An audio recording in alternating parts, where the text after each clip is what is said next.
और बीजेपी जान रही है कि ये जो स्थिति है उसके पक्ष में नहीं है। मोदी भक्ति नहीं करेगा उसका गला घोट दिया जाएगा, ये सिद्ध हो रहा है। हमारे देश में अगर फंडिंग के ऊपर बात होगी तो सबसे पहले तो भाजपा के चुनाव के फंडिंग के ऊपर बात होना चाहिए। सभी विभागों को बंधक बनाकर और जब जिसकी जरूरत होती है वो बटन दबाते हैं, वो एक्टिव हो जाते हैं। न्यूज क्लिक इतना बड़ा व्यापक पैमाना भी नहीं है कि जिससे कोई खतरा हो जाए। बेबाक तरीके से अपनी बात रखने की वजह से इनके ऊपर हमला हो।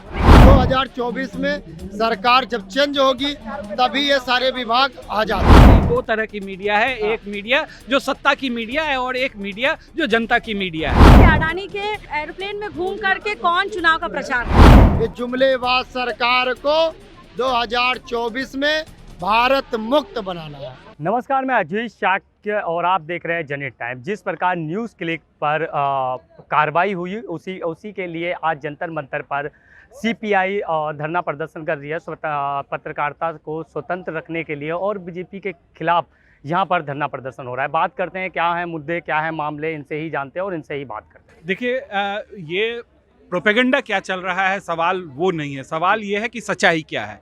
सच्चाई ये है कि पिछले 3 साल से न्यूज़ क्लिक के ऊपर इस सरकार का ऑब्जेक्शन जो है वो लगातार जारी है, और उसने ईडी और इसके साथ ही आईटी इनकम टैक्स डिपार्टमेंट हो, चाहे सीबीआई हो, सबके जरिए दिल्ली पुलिस, इन सब के जरिए केस बनाने की लगातार कोशिश की। और आपको पता है कि अगर प्रवीर को हाई कोर्ट से नहीं मिला हुआ होता एंटीसिपेटरी बेल तो वो कब के गिरफ्तार हो चुके होते। और अभी 3 साल तक जब उन पर कोई भी मामला नहीं हुआ, और इस बीच में चाइना के लिंक का न्यूयॉर्क टाइम्स में जब मसला आया, एक जोड़ने की कोशिश की गई चाइना लिंक को, तो बिना सोचे समझे संसद में जिस तरह से मामला निशिकांत दुबे ने और फिर अनुराग ठाकुर ने उठाया, उसका परिणाम है कि पुलिस इमीडिएट गई हाई कोर्ट के पास कि इनके खिलाफ जो है हमें गिरफ्तारी का इनके ऊपर जो लगा हुआ है रोक, उसको खत्म करे। कोर्ट ने, आपको ये बताना चाह रहा हूँ, कोर्ट ने इस पूरे मसले पर सुनवाई का डेट दिया 9 तारीख, 10 तारीख और 11 तारीख। ये 3 दिन का डेट पड़ा। 9 तारीख को सुनवाई होनी थी, लेकिन चूंकि उनके पास कुछ भी एविडेंस अभी तक नहीं मिला है, जान रहे हैं कि इस मसले पर वो कुछ भी नहीं कर सकते हैं, इसीलिए उससे ठीक पहले इन्होंने एक नया आरोप यूएपीए की धारा में लगाकर इनको बंद करने की कोशिश की। 80 चैनल, उससे पहले 40 और फिर लगातार चैनल बंद होते भी आ रहे हैं, यूट्यूब चैनल, फिर न्यूज़ क्लिक का ये मामला। क्या लग रहा है 2024 में बीजेपी को कहीं ना कहीं डर है क्या? कहीं ना कहीं नहीं, पूरी तरह से डर और बौखलाहट। कई राज्यों के रिजल्ट आ चुके हैं, और बीजेपी जान रही है कि ये जो स्थिति है उसके पक्ष में नहीं है, इसलिए वो एक मैसेज देना चाह रही है। ये न्यूज़ क्लिक इतना बड़ा व्यापक पैमाना भी नहीं है कि जिससे कोई खतरा हो जाए, लेकिन क्या आप कर रहे हैं कि वो वही कहानी आपको याद होगी कि शादी होती है और बीवी को मैसेज देने के लिए पहली रात में बिल्ली का कत्ल करके कंट्रोल करने वाली, वो उसी तरह की हालत ये है कि एक कमजोर मीडिया को, एक मास मीडिया के एक कमजोर दायरे को आप पकड़ के और एक पूरी मुख्य धारा के मीडिया को मैसेज दे रहे हैं कि अगर तुमने किया तो तुम्हारे ऊपर भी यूएपीए लगा दिया जाएगा। सर, ये मैं नहीं कह रहा हूँ, लेकिन विपक्ष हमेशा एक आरोप लगाते हुआ है बीजेपी पे, और मेन स्ट्रीम मीडिया पे गोदी मीडिया का नाम भी टैग भी दिया विपक्ष ने। तो फिर सोशल मीडिया, जब इतनी बड़ी बड़ी मीडिया अगर बीजेपी के साथ है गोदिया, तो फिर इन छोटे मोटे चैनलों से इनको डर क्या है? वैसे तो गोदी मीडिया विपक्ष ने नाम नहीं दिया, बल्कि मीडिया की ही एक धारा ने उसको नाम दिया है कि 2 तरह की मीडिया है। एक मीडिया जो सत्ता की मीडिया है और एक मीडिया जो जनता की मीडिया है। सवाल ये है कि आज जनता की मीडिया बनने का साहस कोई ना करे, क्योंकि आप जानते हैं चूहे सबसे पहले भागते हैं जब जहाज डूबने की नौबत आती है। तो जहाज चलाने वाला सतर्क है कि उन चूहों को बांध के रखा जाए यूएपीए के नाम पर। आज हम लोग यहाँ पर जंतर मंतर पर वामपंथी पार्टियों का ज्वाइंट प्रोटेस्ट है, हम लोग इकट्ठा हुए हैं और इसी सवाल को लेकर इकट्ठा हुए हैं कि आज हमारे देश के एक महत्वपूर्ण लोकतंत्र के स्तंभ पत्रकारों के ऊपर एक हमला है। वो पत्रकार न्यूज़ क्लिक के वो पत्रकार जो लगातार किसानों के मुद्दे पर, मजदूरों के मुद्दे पर और एक तरीके से जनता के पक्ष में सरकार का क्रिटिक रख रहे थे, ऐसे पत्रकारों के ऊपर आ रही थी, चाइना से मोस्टली फंडिंग देखिए, हमारे देश में अगर फंडिंग के ऊपर बात होगी तो सबसे पहले तो भाजपा के चुनाव के फंडिंग के ऊपर बात होना चाहिए। सबसे पहले इसके बारे में बात करना चाहिए कि अडानी के एरोप्लेन में घूम करके कौन चुनाव का प्रचार करता है ना, है ना, है ना। तो हमारा ये मानना है कि हमारे देश में हमारे मोदी जी थे, अखबार पे प्रचार आता था पेटीएम का, सबसे ज्यादा पेटीएम कहाँ की कंपनी है ये हर कोई जानता है, और सबसे ज्यादा अखबार पे प्रचार आता था पेटीएम करो और मोदी जी के चेहरे के साथ।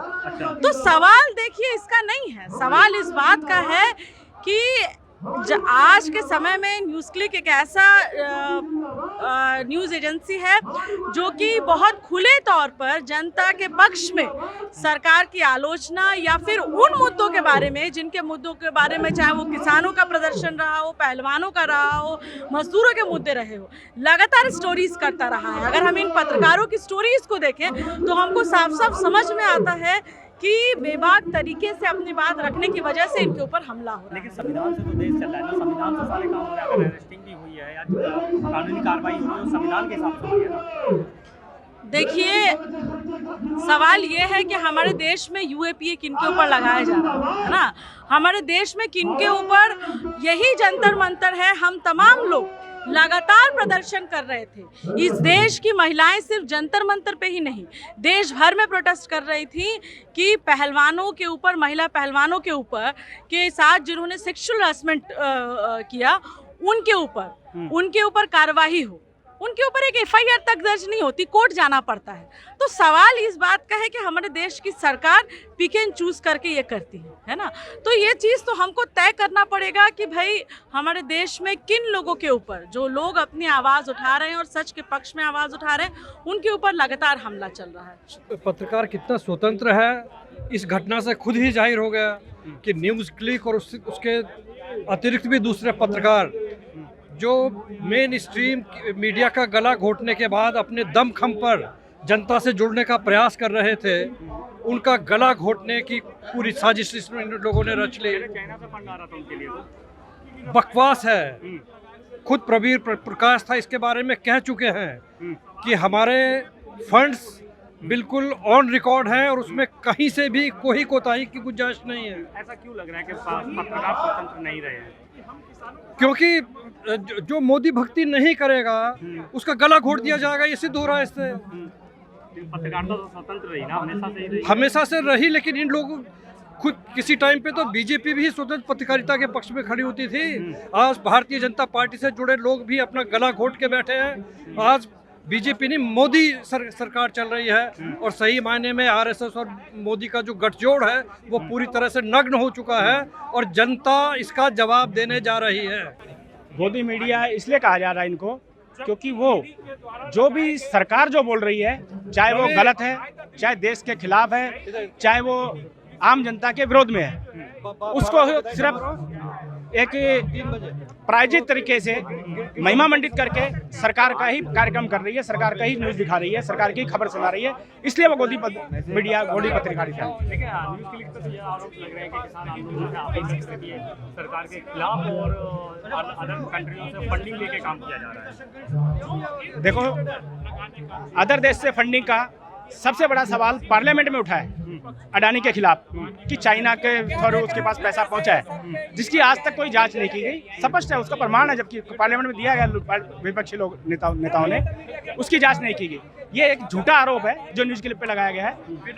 सारा स्पष्ट उनके सामने में है कि सारा अकाउंट्स उनके क्लियर हैं, आप उसकी जांच कीजिए अकाउंट्स की। ये झूठा प्रमाणित करके लोगों को भ्रमित करके आम जनता को ये भ्रम फैलाया जा रहा है कि ये चीन से संबंधित है, चीन से जो काम करते हैं, चीन से लेके पैसा करते हैं। ये सिर्फ जनता को भ्रमित करने। जो पत्रकारों को अरेस्ट किया जा रहा है, न्यूज़ क्लिक पे जो इल्जाम लग रहे हैं, तो उनको क्या बीजेपी वाले लगातार कह रहे हैं दूसरे देशों से फंडिंग आ रही है? देखिए, मैं स्पष्ट करना चाहता हूँ कि राम के नाम पर राजनीति करने वाले बीजेपी एनडीए की सरकार जो है, जिस तरह ने रावण ने सभी देवताओं को बंधक बना लिया था और स्वयं न्याय के देवता शनिदेव को भी कुएं में उल्टा टांगा था, ये बीजेपी प्रधानमंत्री मोदी खुद रावण हैं और सभी विभागों को बंधक बनाकर और जब जिसकी ज़रूरत होती है वो बटन दबाते हैं, वो एक्टिव हो जाते हैं। और 2024 में सरकार जब चेंज होगी तभी ये सारे विभाग आज़ाद होंगे। निष्पक्ष पत्रकार हैं सारे, आप निष्पक्षता से काम कर रहे हैं, सारे पत्रकार काम कर रहे हैं, टीवी और सोशल मीडिया।